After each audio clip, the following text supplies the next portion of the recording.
Rare exception, you can't compare him. I'm fly as Tuskegee Airman. My patience is as thin as her pins. You find a sucker cat that's talking smack and I'll just dare him. Come at me sideways, attacking, I'm pushing back. It is February the 15th. AEW Dynamite has just gone off the air, and I can tell you unequivocally it was one of the worst episodes of AEW Dynamite in human history.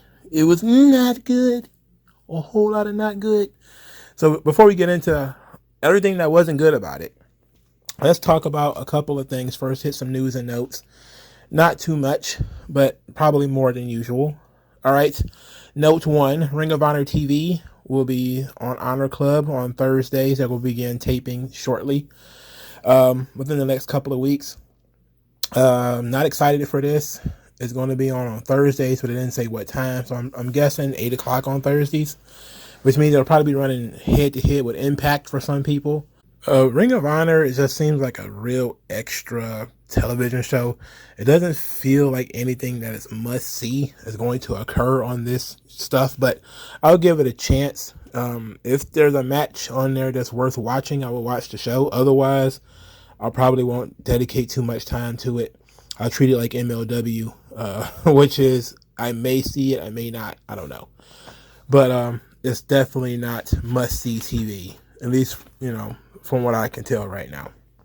All right, so let's get into one of the more other stories. So FTR Bald, a.k.a. Dax Harwood, he's whining again. This time he's crying about how things deteriorated between them guys and the Young Bucks.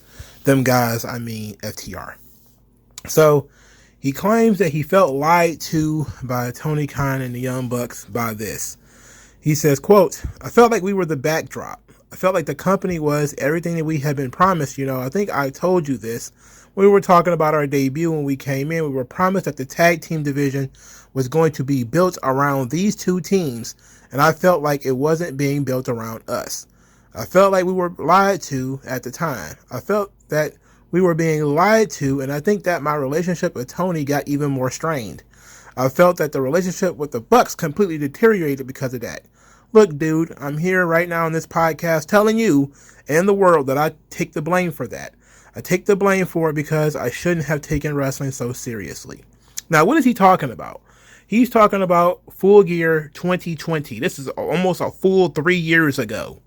Apparently, they had a match with the Young Bucks, and Dax Harwood was upset that there would not be a rematch. So, he took wrestling so seriously, and he believed the Young Bucks, and he believed Tony Khan when they said they were build the tag team division around these two teams. These were going to be the 1A and 1B tag teams. He believed that. And guess what? It might have been true when Tony Khan signed you. It might have been true. But then Tony Khan met you. He got to know you. And he found out you were a big old pussball. And let's be honest, even Tony Khan got to have his limits. Even he's got to have his limits. How much can he sit around and listen to FTR Ball crying all the time? Weeping like a little baby about everything. Like, come on, man. Matt and Nick Jackson don't cry as much as this guy. Now, of course, FTR are debating whether they're going to continue being in AEW or not.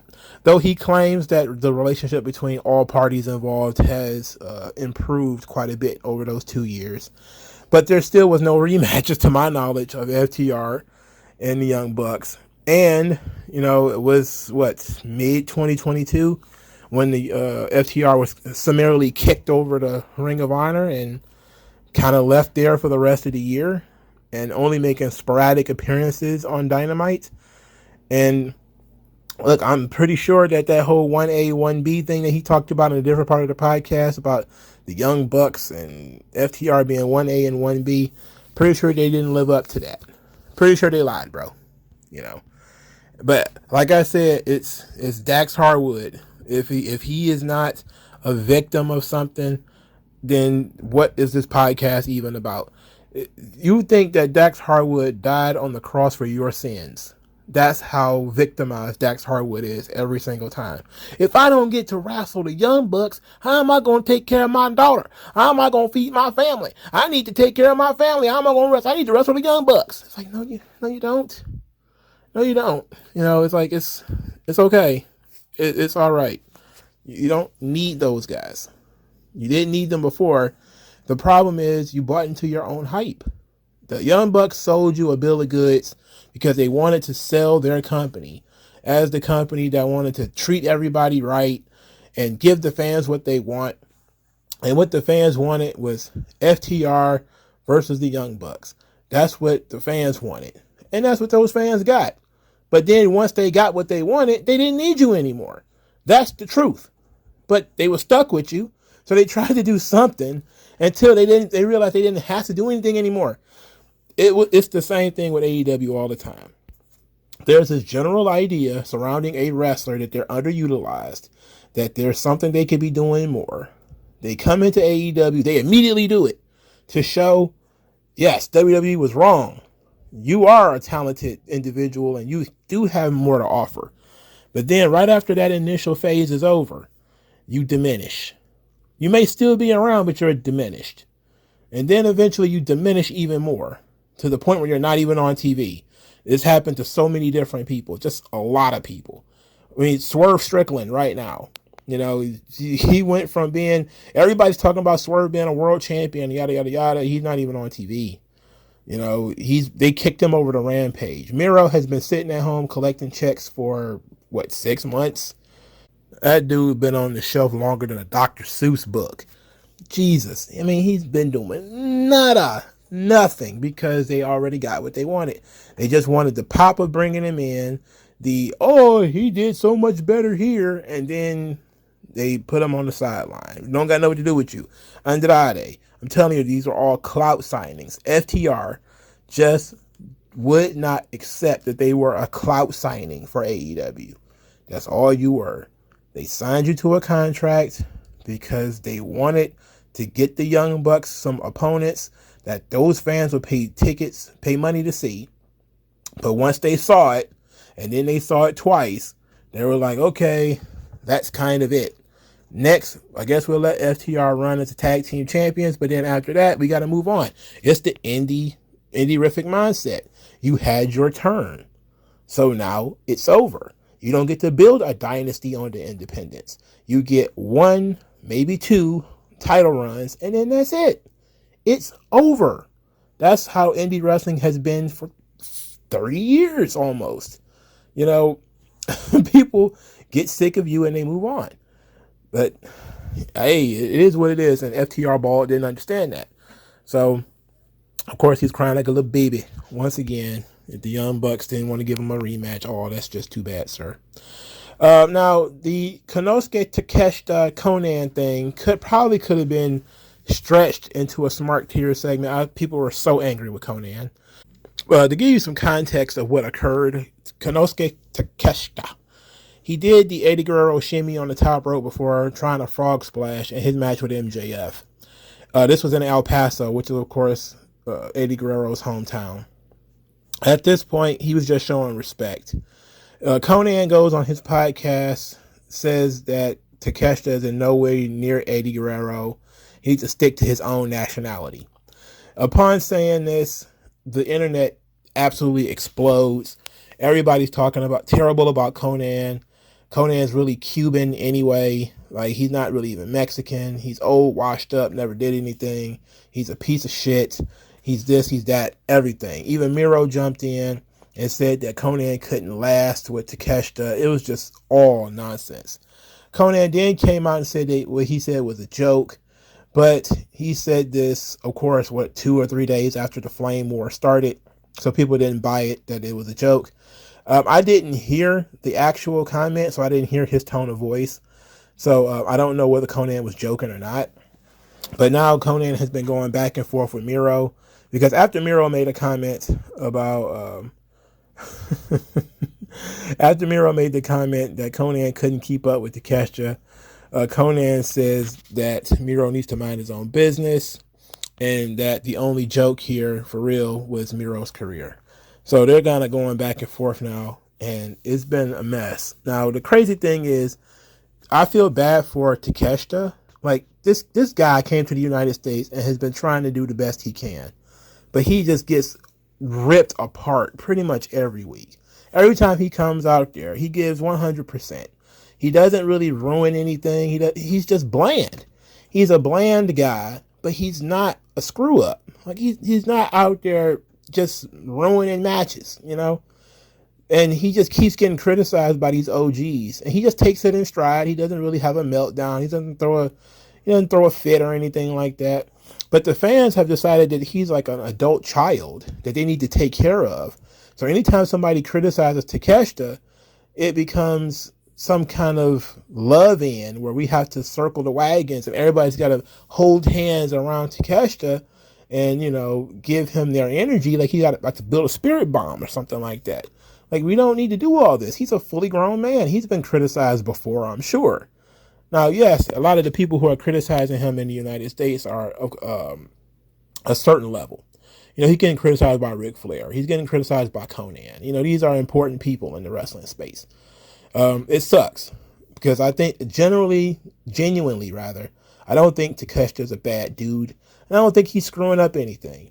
He's just doing what he saw everybody else do. And he's probably a fan of Eddie Guerrero just like everybody else. It didn't, even if it was a joke, it wasn't necessary.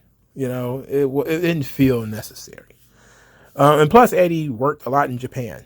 He worked as Black Tiger in Japan. So, I mean, come on. You know, he probably has a lot of respect for Eddie. It just seemed like a real poor taste comment from Konnan. But not anything that you need to attack Konnan over. I mean, it just seems ridiculous. Like, some of the people were going so far to post a picture of or the video of Konnan being slapped. Like, Konnan's kidneys ain't, you know, one day away from collapsing and him being dead. Like, what do you think he's gonna do? Fight somebody? Konnan's near death every damn day. Every time you turn around, Konnan's sick. It's probably not a smart thing to be like, oh, he's gonna fight somebody, or it's like, come on, it's not even a fair comparison. It's ludicrous. You know, but it was mildly entertaining, to say the least. There's a lot of things that I probably could be mentioning and talking about right now, but I'm going to save them for the live stream. I got to save some stuff for the live stream. So Jake the Snake Roberts comment, another FTR bald comment that was pretty ridiculous. I'm going to save that for the live stream. So we're just going to tease you with that. But the final story I want to talk about is going to be Thunder Rosa. So Fightful is reporting that Thunder Rosa had a sit-down meeting with the women's locker room in AEW in which she apologized for all of her negative behavior in the past, such as being stiff and sandbagging, etc. Apparently, she's been trying to get back in the good graces of the locker room as she is about to make her return pretty soon. A lot of people have different opinions on this. Some people feel like she shouldn't have to apologize to the locker room, while some people think that it's a good idea and it sets a good example for maybe CM Punk's return, which is all they really care about. They don't care about Thunder Rosa.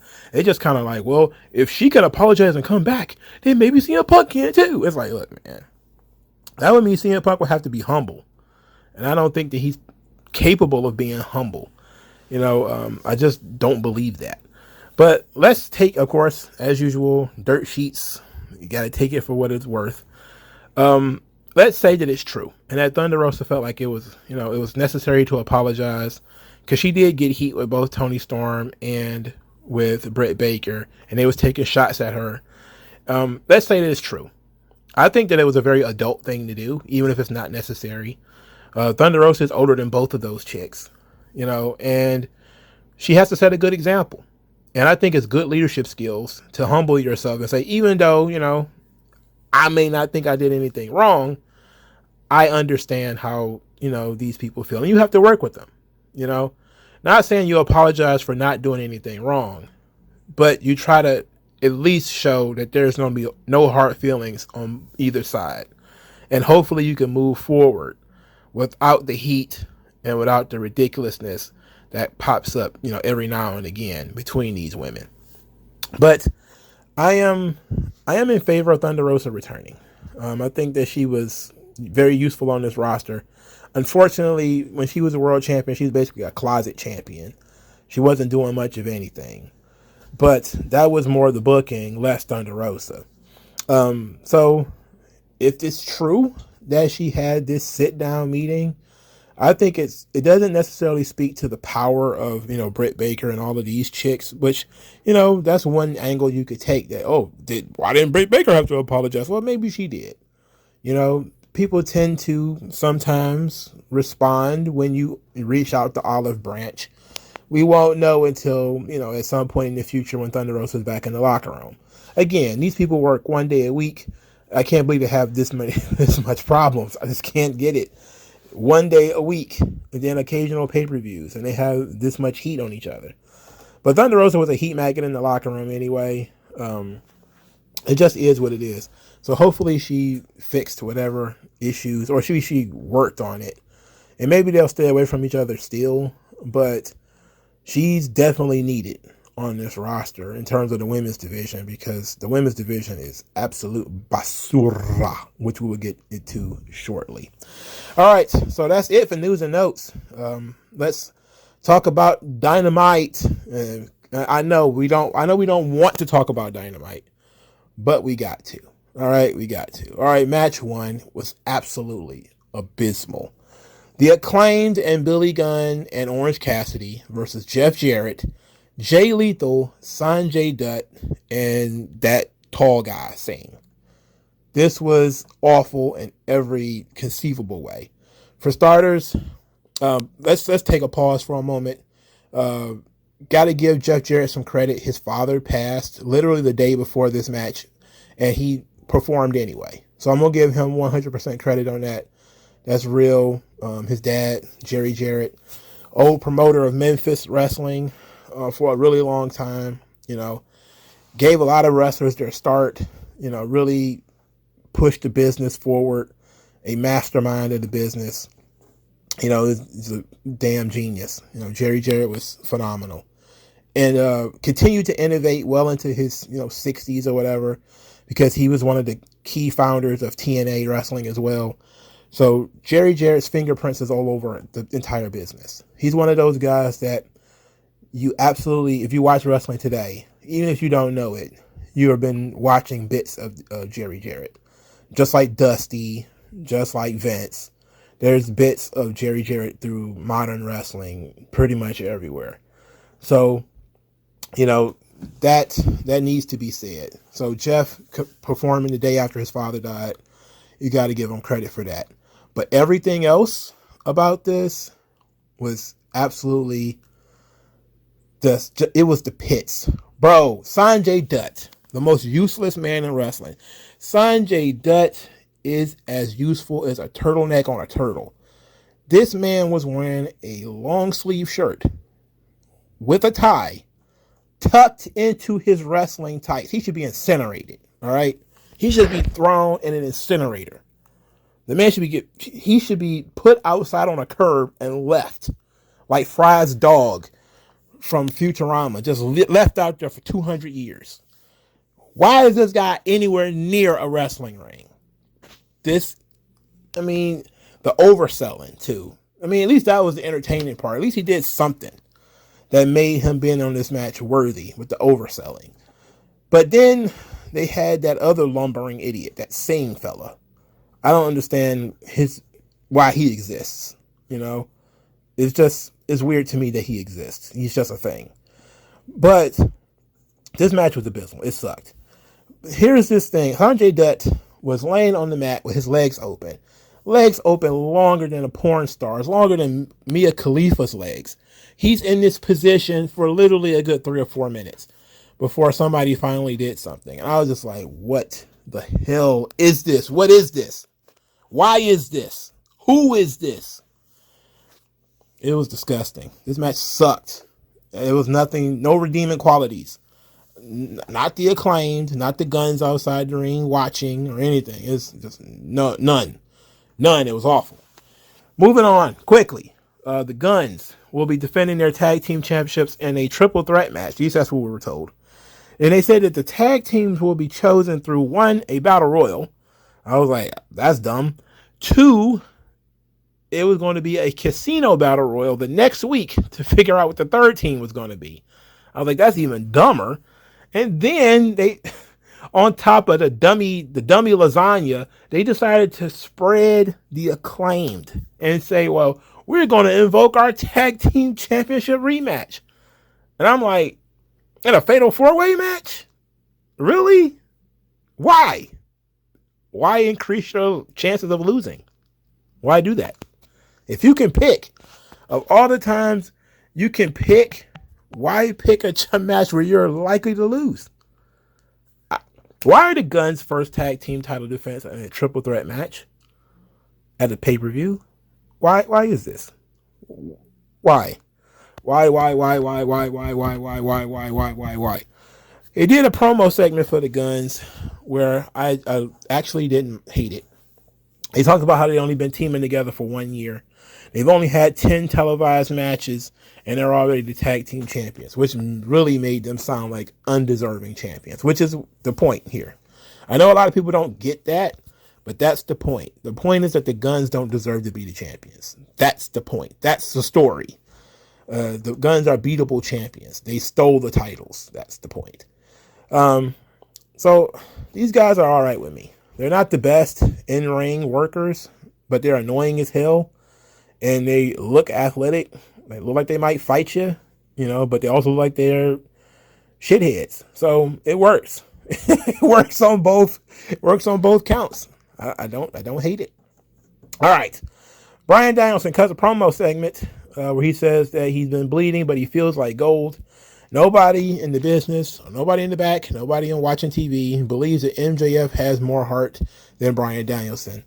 And says that attacking him from behind and putting him in that arm bar was the act of a scared and desperate man. And of course, he claims he's going to go on to win the world championship, which is okay, whatever. All right, so let's connect this with MJF's segment. So MJF comes out. He is bantering with the fans. He hit some guy in the head with a piece of paper. Like he just, like some gum, like a gum wrapper or something like that, bounced off the guy's head. He was just generally being an antagonist, which is, of course, his gimmick. So he gets in the ring and he says that the crowd is fickle, just like Danielson. And he says Danielson took everything he was given for granted and convinced the people that Danielson is better than him. But in this business, it doesn't matter if you're a great wrestler. To be the best, you have to be the world champion. And he is the world champion. And Bryan Danielson has not become the AEW world champion yet. Therefore, he is better than Bryan Danielson. He then says that after the end of 60 minutes, he will still be victorious. He will still be the best in the world. He says because Danielson does not have the balls to do what it takes to win. Then he says, if you don't believe me, take it from Christopher Daniels, who is one of Bryan Danielson's mentors. So Christopher Daniels gets about a warm as a reception as a hooker in church. And all of a sudden, he decides he's going to flip on MJF. MJF wants him to tell the truth. So Danielson, decides to tell the truth. MJF paid him an obscene amount of money to bury Bryan Danielson. And there was a time where he would have taken that cash and joined MJF in burying Bryan Danielson. But now he's not going to do that. He said that Danielson is the best wrestler in the world and is going to put MJF's dick in the dirt. Then he starts talking about wrestling a young Danielson and that Danielson inspired Ring of Honor, gave those fans the alternative that they really wanted, that they truly desired, and the power of Ring of Honor inspired AEW. So there wouldn't be any AEW without Bryan Danielson. And Danielson is everything that MJF wishes that he could be. And MJF is listening to all of this stuff. And he kind of gets tired of it. They start jaw-jacking back and forth where Daniels smacked MJF. Then I think he also pushed him or something. Like he hit MJF twice before MJF finally snatched that armbar on him. Then Danielson came out there and chased him off. I was like, oh boy. Now, as usual, when it comes to MJF, they try to keep him on the screen as long as possible. So what they do is they overload information. When you don't need to do so much, all right? If you wanted to do the Daniels segment, just do the Daniels segment. Trim down all of this other stuff and just do the Daniels part. You know, if you just want to do the, you've already done, if we're being honest, you've already done the MJF is a better wrestler. Danielson doesn't want to do what it takes to be the champion. We did that last week, right? Where he told the story about the car and everything. We could have said same thing, reiterated the point. Daniels ain't willing to do what is necessary to be the champion. You know, he's not the best wrestler in the world. If you don't believe it from me, take it from Christopher Daniels. Then Daniels comes out. This segment would have been so much shorter. But I know that they want to keep MJF on the screen as long as possible because he's one of the few ratings draws that they have. That being said, it was too much information. You know, it wasn't that the segment was too long. It's that parts of the segment overlapped with other things that have already been said. You know, ideas that have already been expressed. You know, I know WWE does this a lot too, where sometimes guys talk for so long that they end up repeating themselves within that same promo segment. But I'm not saying that that's what happened here. What I'm saying is we get it, that you're the best in the world. Now let's move on. You know, but his whole diatribe on the fans and all that kind of stuff, we may not have needed that at this time. But Danielson putting MJF's dick in the dirt, that's weird. I don't think that's where he wants his dick to be, if we're being honest. But then again, I don't know that man. That man might be interested in some weird things. Okay, let's talk about Moxley. So Moxley and Claudio defeat Rush and Preston Vance. I've never seen this Preston Vance before in my life, but I do know where he comes from. He is the masked weirdo from the Dark Order. Well, he's one of them. He's a pretty big guy. He doesn't look like a dork anymore, so it's okay to give him some kind of compliments. And Rush stunned the world last week with his excellent match with Danielson. And what was his reward? To do a job to Moxley and Claudio. Congratulations. You impressed everybody, Rush. Go out there and do it again. Jobberoonie all over again. Moxley, of course, bled because that's what he does. Preston Vance also bled. I don't know. This was a Texas Tornado match. I don't know why this feud was going on. I don't know why. I don't know what this feud is over. They kept calling Rush and Preston Vance a Facción Ingobernable. I don't know why. When did Preston Vance join? I thought he was just like an underling or something like that. He's a partner in this organization, in this group, in this thing that they got going on.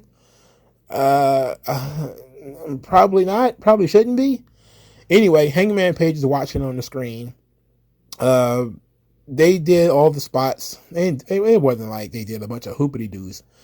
But there was a concerto on the shoulder of Claudio. It's not like he bothered to sell it for the rest of the match anyway, so it didn't matter. The chain shots. Preston Vance got a chain.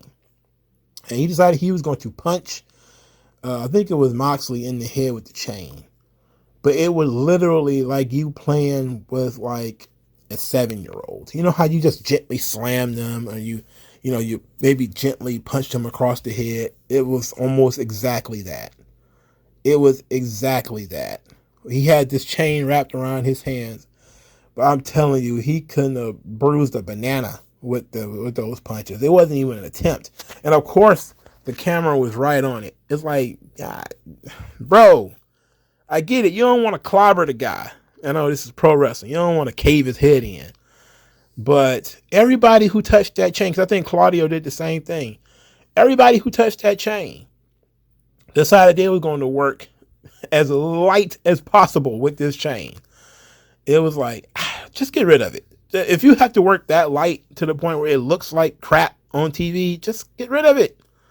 Just move it along, please. Just, no more. We don't need this, okay? Just move it along, all right?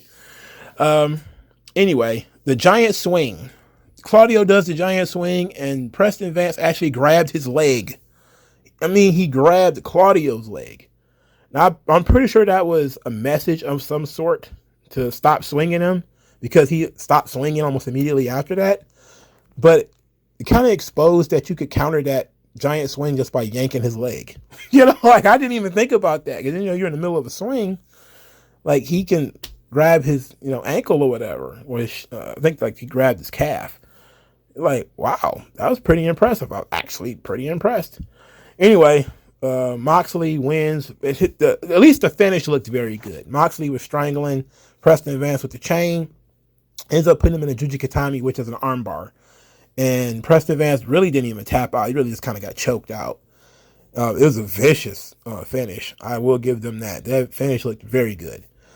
So during this match, Hangman Page was watching it on the screen. Then he got jumped by Kip Sabian, Butcher, and the Blade. And Kip Sabian. He is another one that needs to be thrown from a helicopter.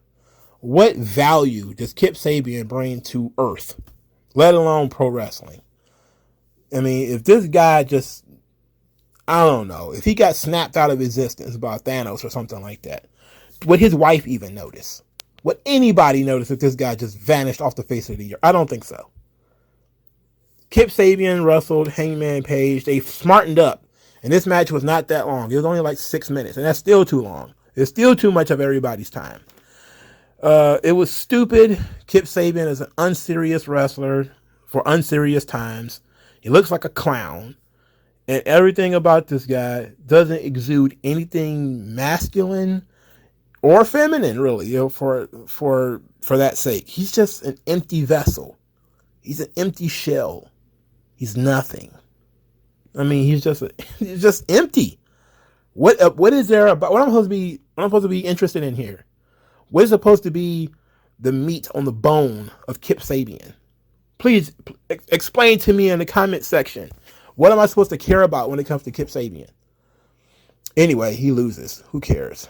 After the match, Moxley gets in the ring, says that he does not like Hangman Page, but he does respect him, but yet he does not fear Hangman Page. Said that Hangman Page will never beat him again. Hangman said that neither one of them was happy with the way that the last match ended because it was a roll-up, and said that their beef shouldn't end that way and that it should have more finality to it and it should end at Revolution. So Moxley, for some odd reason, starts talking about Hangman not having friends. Why does this matter? I don't understand why this matters. I think the point what Moxley was getting around to is that he needed friends to talk him out of this. And then Evil Uno started coming to the ring. Oh my God. I miss the days of AEW without Evil Uno. You have no idea how much better this company is when Evil Uno is not on television.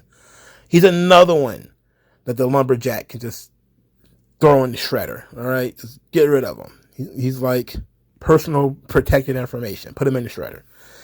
Evil Uno starts coming to the ring. He's wearing a purple suit with a button that's doing all the lifting. Anyway, Dark Order is in the ring. Hangman Page is telling them that he didn't want Dark Order around there. Evil Uno pushes past Hangman because Hangman's opinion doesn't matter, apparently. Evil Uno got in the ring and said that he's not afraid of Moxley. Moxley just kind of no-sold him because he's a fat nobody, so who really cares about him? Then he looks at Hangman Page and says, Texas Death Match. That's what he wants. He wants a Texas Death Match with Hangman Page. At which point I was like, all right, that's fine, but who's the heel here? Is there a heel here? Does it not matter anymore? We're going to talk about, look, we've been talking about this stuff a lot. I built my channel off of this whole basic storytelling, basic damn storytelling. Who's the babyface and who's the heel and why? Okay. In this situation, both of these guys want to murder each other for apparently no reason. And I don't believe either one of them. I kind of believe Moxley because he does look like at least he does fentanyl or something like that. So he might just be dangerous. But Hangman Page, I don't buy it. I don't buy it. I believe Hangman Page would gently step over an anthill. I don't believe he's a tough guy. But Texas Deathmatch, it just gives them an excuse to bleed and hit each other with weapons. It is what it is. But I don't understand who's the babyface, who's the heel. I do understand what the beef is about, but they did a poor job of explaining who's the heel in this situation. Moxley didn't knock Page out on purpose, but he didn't care about knocking Page out. Page got in his feelings about it, decided he was going to knock out Moxley. He kind of started feeling bad about it, and then he decided he was an animal too. So he wants to really hurt Moxley. But it was like, okay, all right, at some point, somebody's got to make a decision. Somebody's got to be a heel here. You can't just keep saying, I want to kill you. I'm going to kill you too. And then everybody's supposed to just sit there and be like, yeah, kill each other.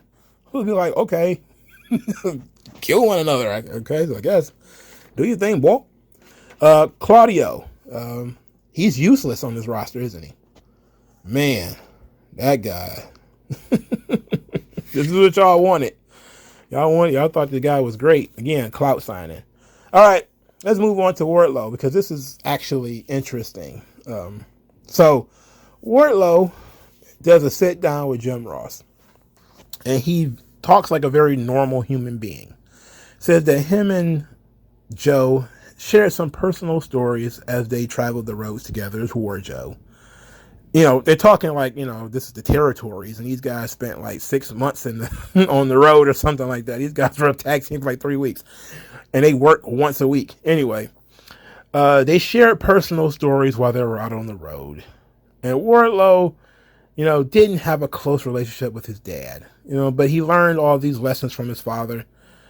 Then he says that when his dad got cancer, they started getting a little bit closer. His dad had stage 4 cancer, and his wrestling journey was just beginning. But his dad, despite the fact that he was ill, actually did come and see him wrestle. So that meant a lot to him. And said that the cancer took his father's hair away. Took his hair, took his beard. He lost everything. So he being Wardlow, grew his beard and grew his hair in honor of his father. So when Samoa Joe cut his hair, it was cutting the connection that he had with his father. And he says that Joe survived many monsters, survived in all the companies that he has participated in, but he will not survive Wardlow. And you know what? I appreciate the attempt here. And if this story were true, it would be an excellent story, because you can do stuff like that, you know. I've seen people shave their heads, you know, in honor of, you know, family members and stuff like that. So if there's any truth to this story, that's awesome. And I wish they would have told me that before. But it seemed to me like they wanted to post hoc explain why this matters so much, you know, because, you know, they had to find some reason to explain it. And they decided, okay, well, what if your dad had cancer and, you know, chemotherapy make his hair fall out, yada, yada, yada. So you grew your hair and all. You got to see a picture of his dad and everything. It was very cool. So I'm willing to let them sneak this one past the goalpost, because post hoc explanations of important things like this, they're okay, I guess. You know, they're okay, I guess. I mean, I would have liked to see Wardlow a little bit more upset about it if this was going to be the case. But, okay, I get it. But I'm going to let them sneak this one in. This one's going to be, I'm going to give them a +1 on this one. And basically getting a +1 because I like Wardlow and I like Samoa Joe and I want to care about their match. So, because I want this to happen and I want this to be true, and they took the initiative to put Jim Ross in here to make it seem real, it's okay. As much as I want Wardlow to be a screaming 1980s WWF babyface, he's not going to be that guy because Tony Khan is not familiar with that apparently. So him sitting down talking very normally, so it's okay. All right, match 3, Mark Briscoe versus Josh Woods. Look, I like Josh Woods. I like Mark Briscoe, but this was entirely too long. And outside of the feel-good moment of Mark Briscoe being out there, we didn't need this. Pentagon and Phoenix came out there to help Mark Briscoe fight off Tony Nese and Daivari as they interfered in the match. We didn't need this. And I felt like this match was entirely too long. If you watch Josh Woods just in this match and look at his footwork, how he moves in the ring, you can tell that this guy got some potential. Unfortunately, he's signed to AEW, and he's over 5'8". So apparently he's not ever going to get anywhere in this company at any point in time. He needs to get out of this company quick. Get into NXT as soon as possible. I know he got fired from NXT before, where he got released, but you got to give it another chance, Josh. I'm begging you. Get out of AEW Ring of Honor. Get out of there. Please, hit the escape hatch. Go out through the window like Goldfinger. Anyway, Renee Paquette sat down with the Damar Hamlin of AEW, meaning Adam Cole, who literally has nothing to add other than I feel great and I'm glad I don't have twitches and I don't have nausea anymore, and my eyes stopped wandering all over my head. That's great. It's like, are you wrestling or not? No. Okay, let's move on. Adam Cole is not wrestling anytime soon. It's been almost a year.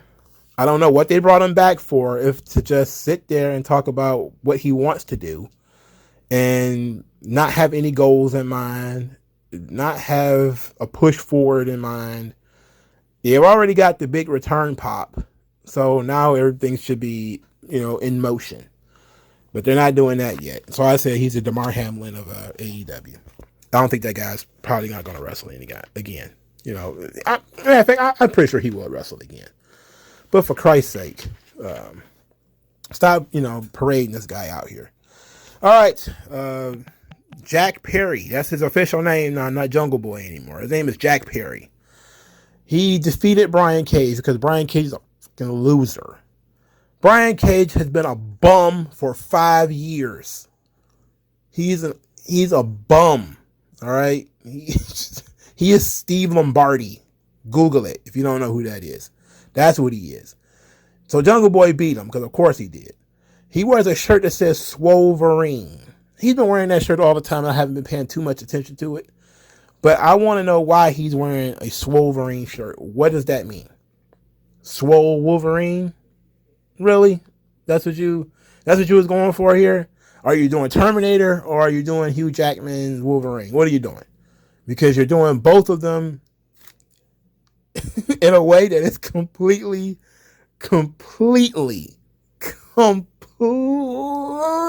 wrong. It's bad on both. He sucks. This guy sucks really bad. And he's like 5'8". He sucks. Brian Cage fucking sucks. The only thing about him that's good is his wife. His wife is hot.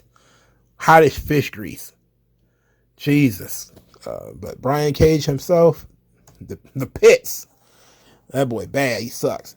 So as Jack Perry wins, he's celebrating his win when Christian's music plays. And I got excited for a minute. I was like, yes, finally, somebody on this show that's interesting. Jack Perry is, it takes a while for it to sink in that he's going to be face to face with his arch nemesis. So then he tries to attack Christian while Christian's arm is still in the sling and he gets maced, which is, I'm not going to hold you up. I love mace. Mace, like the old powder in the eyes, the old salt in the eyes, the old chlorophyll over the face. I love that stuff. That's good old wrestling gimmicks. But they've of course updated it with the bear mace and stuff like that. This stuff's perfect. It's probably water in a bottle or something like that. Probably some colorless, tasteless stuff. But I like the visual of a guy being maced. It's so bitchy. It's so non-masculine to mace a guy. It's so bitch made. But I love it. So Christian maced Jack in order to keep him off of him. And then he took his arm out of the sling, threw the sling down, choked Perry a little bit, and then gave him a kill switch on the ramp. Left him for dead. I like that. Thank you. Thank you, Christian, for coming back and adding something to this program. I appreciate it. And I just wrote LOL. After I wrote what Christian did to this guy, I just wrote LOL because I loved it. This is my favorite part of the show. My favorite part of the show is Christian Mason to Jack Perry. That's amazing. Especially since this kid is like literally half of Christian's size. Christian was too small for WWE, by the way. But this guy is even smaller than Christian. And the humor of Billy Gunn being like the biggest person on this show up to this point is hilarious. Just absolutely tremendous. And it's a fact too. Well, I guess that's Satnam's saying, I guess. But hell, Billy Gunn's about as big as he is. Anyway, moving on. Nice to see Christian back. I wonder what kind of match him and Jack Perry are going to have at the Revolution show. And I wonder if Dipshitosaurus is coming back too. I hope not. Get rid of him. All right, so the Elite, they were backstage talking about the NBA All-Star Game. I guess they're going to do the commercial stuff for Warner Brothers. And they were like, are you Team Giannis or are you Team LeBron? I'm like, man, how about team not watching that? Nobody cares about the NBA All-Star Game. There's no dunk contest. Nobody cares about this. Do they still do the skills challenge? Do they still do any of that stuff that was fun when I was a kid? When they used to make whole video games about the skills challenge and the dunk contest and that kind of stuff. That stuff ain't even important anymore. These kids don't know what it was like to have like a legitimate, serious dunk contest or a legitimate, serious skills challenge. They don't have that stuff anymore. I feel bad for them. NBA sucks. Anyway, Top Flight appears and they say that they want a rematch. So for the third week in a row, the Elite will be wrestling Top Flight. Of course, Top Flight had to insult them in order to get the match by talking about them not having balls and everything, which I'm pretty sure upset Kenny Omega quite a bit because he likes balls. I feel comfortable saying that. I'm not going to recant that comment. All right, so Rampage will be on at 7, which means that I could skip the show earlier. Thank you. There was a little glitch on the screen, which everybody took to mean that the House of Black is making a tease towards the Trios Championships. That would be cool if I cared about House of Black, which I don't. And it's almost all Brody King's fault. Well, it's actually Tony Khan's fault. You know, he's been booking them like trash. I'm still a big fan of Malachi Black. I still think that, you know, Buddy Matthews, but you need to get his name correct. Like, his name needs to be something else. It doesn't need to be Buddy anything. I don't know what his real name is, but Buddy has got to go. You know, it's got to go. But I'll generally speaking, I like the idea of the House of Black. They just haven't done anything. They've been a perpetual rampage act for like almost a year. You know, the three of them. They've been job guys when Malachi Black is barely on TV, so he doesn't do a lot of jobs. But Buddy Matthews just did a job to like Orange Cassidy or something like that not too long ago, right? Or was it Darby Allin? It was one of the two. In any event, he looks like a monster. He looks great. We know he can wrestle his ass off, but he's very plain. He needs a persona. This gives him a gimmick. It doesn't give him a personality, though. So, the Elite, fine, whatever. The Elite versus House of Black, I guess. Okay, it's interesting, at least. Maybe Malachi Black to get to touch a title. Probably not, because the Elite just won them, but, you know, just saying. Just saying. All right, Chris Jericho. He's out there. I said he's not going to give Ricky Starks a rematch, but he will give him a match with Daniel Garcia. I put my head in my hands and said, poor Ricky Starks. This year started out so hot for Ricky Starks. It started out so promising. Things looking up for old Gil. Next thing you know, he's been hit by a car. Then the car's oil leaked all over him and somebody threw a lit cigarette all over it. Then he went to the burn unit and, you know, one of the wheels on the gurney broke and he fell off and slipped. It's just a series of unfortunate events for Ricky Starks. It's just been a mess. Like, oh, I feel so bad for him. He ain't cut a promo in like 3 weeks, which is his strong suit. He got over through his ability to cut promos and then they took it away from him. Now he doesn't get to talk anymore. Daniel Garcia gets to talk. Ricky Starks doesn't get to talk. Daniel Garcia speaks, though. It is very important that we hear from Daniel Garcia. That's the guy who cuts the really good promos, though. Daniel Garcia. Then they made fun of him by saying he was absolutely delusional, absolutely a joke, and absolutely a fraud. Things were looking up for Ricky Starks, finally. That jumping ship from the NWA was finally looking like a good decision. And this is what happens to him. Man, this guy's going to bleed to death from paper cuts. I mean, could you imagine having this guy? Tony Khan, literally, everybody was sitting here talking about, man, Ricky Starks started making match and performance in the ring with MJF. This guy was going to be something. He's going to be somebody. And Tony Khan just forgot. Was he not paying attention? What happened? Are we blaming Chris Jericho for this? For the record. If you're blaming Chris Jericho, put your ones up. If you blaming Chris Jericho, put your ones in the air. Anyway, it was bad. It's real bad. It sucked. Stokely Hathaway is doing promos, and he's bad at this too. He wants Hook fired for grabbing his arm because his arm is apparently broken now.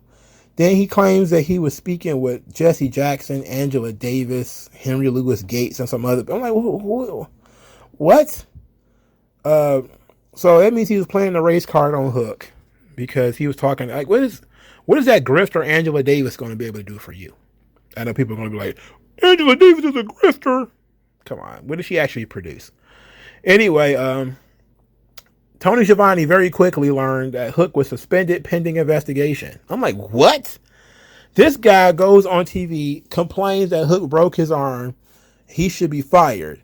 And then 2 seconds later, Schiavone hears that, oh yeah, well, Hook's suspended. I'm like, Tony Khan makes these kinds of decisions that fast? Like, is he literally in the same room? Like, has he even considered that this might not be true? That his arm might not be injured? That the grabbing of the wrist that he did the previous week probably wouldn't have led to that much damage?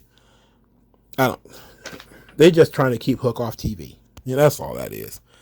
For some reason, they're scared of that kid. They're scared to expose him to the audience and stuff like that.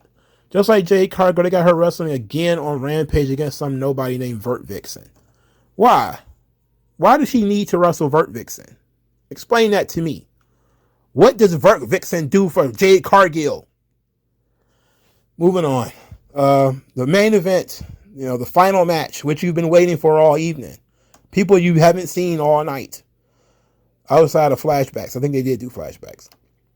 Toni Storm versus Ruby Soho versus Britt Baker.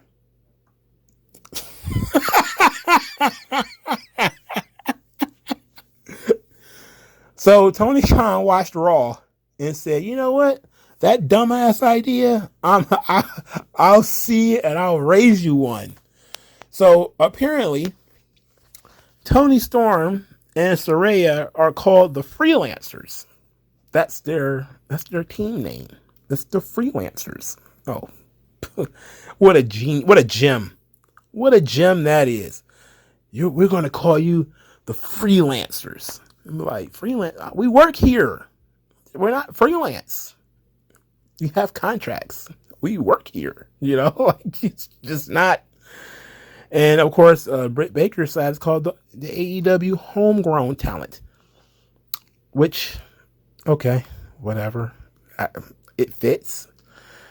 So the storyline with Ruby Soho is that she's, quote, stuck in the middle. She's not sure where she wants to go or what she wants to do.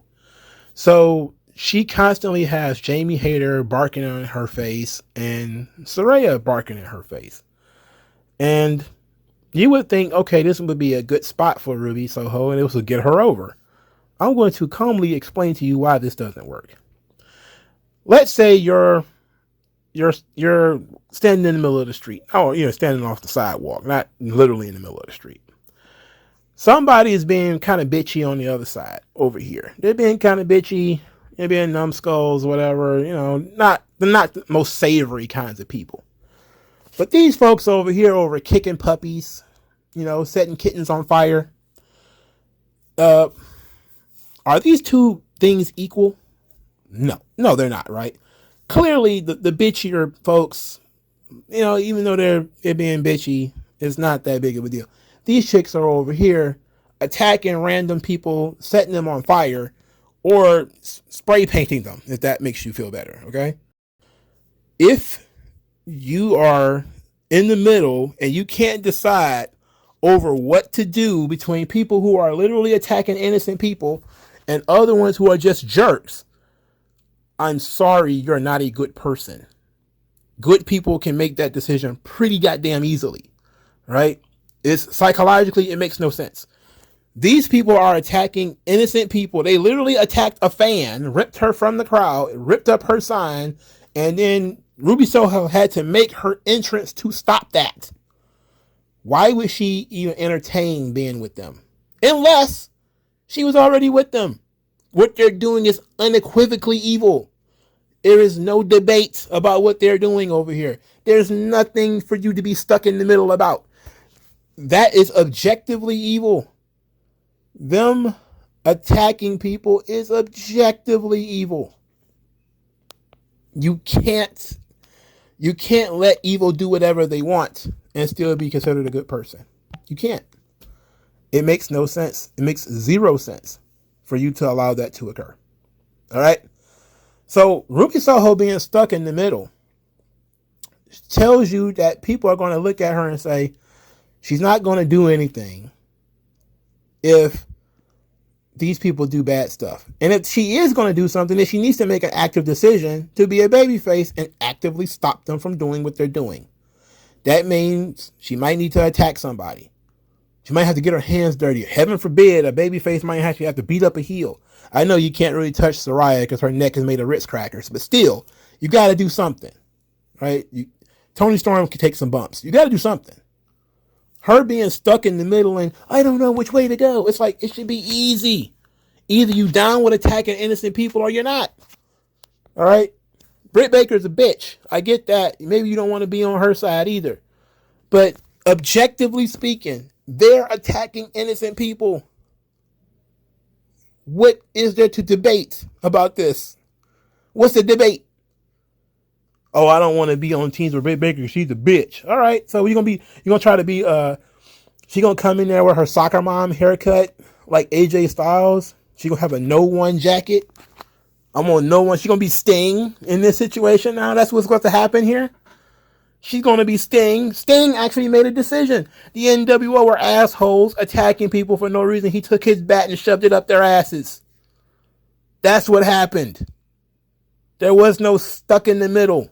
He didn't mess with WCW because they didn't believe in him, but he forcefully put his bat up the ass of the NWO every single week. Ruby Soho, if she's going to be the Sting in this situation, she needs to actively beat the shit out of Toni Storm pretty much every week. Because she's being a bitch. She's attacking people for no reason. For no reason. You can't do this. Toni, please read a book on storytelling. Think about human psychology for one moment. If you have even a modicum of interest in the subject of human psychology, you must understand that people doing things that are objectively evil, you cannot ignore it. You cannot. I'm sorry. If it was just two sides barking in her face and they both was being annoying and maybe they both had a good point, I could see why she would sit in the middle. But when you have people who are actively being violent morons against people who are just kind of loudmouths with bad attitudes, you don't have to side with the people with bad attitudes, but you have to actively put your hands on the people who are actively doing bad stuff, especially since she started out as a babyface, which is the weird thing. She didn't start out as a heel and being pulled in both directions. She started out as a babyface, but they want her to be Sting. She won the match too, by the way. The match sucked. Who cares?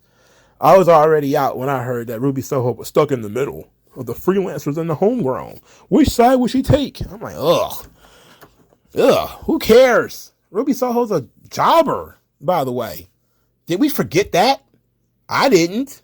This was the first match she won on TV in ages. I feel so bad for AEW, man. Look, wrestling is more than just doing moves in the ring. It's storytelling. If you read, a little bit of the academic writings on wrestling, what some people consider wrestling to be is sort of a lower art form. But that's because it has very simple depictions of good and evil. when you have simple depictions of good and evil, which is in all media, every single history book has good and evil. Every comic book, every movie, everything has good and evil. Once you have to pair that with human psychology. Human beings sometimes are more disgusted by somebody who sits in the middle of a moral quandary than people who make a decision. Because at least you can understand why somebody would make a decision. A bad decision. You know, I can understand a lot of bad human decisions. I can. What I don't understand is when human beings decide that they're going to be neutral on moral quandaries. That's in it. You can't escape that, right? You have to break down things into their constituent parts and feel and realize at its core, somebody is doing something that's going to actively hurt somebody else. Is that hurt justified? Yay or nay? If nay, and you consider yourself to be a good person, you have to be against it. Okay? In the wrestling space, in a comic book space, in a law enforcement space, you have no choice but to actively do something. Or you are, in other ways, passively allowing evil to exist. I mean, there's just no other way to do it. There's no other way to think about it. All right. I don't know what they're trying to do with Ruby Soho, but it doesn't make sense. Please stop it. Stop doing this. Stop creating these situations where baby faces and heels. Oh, the fans. Oh, let the fans decide. It's like, no. Saraya can't wrestle. Saraya can't take bumps. Ruby Soho needs to be on their side. All right. That's the end of it. She needs to be on their side. She came from WWE. She needs to be on their side. She's not even a good babyface, you know, as far as we know right now. She's a flop as a babyface, by the way. She sucks. And she's been there for over a year. And the best thing about it was the pop when she got there.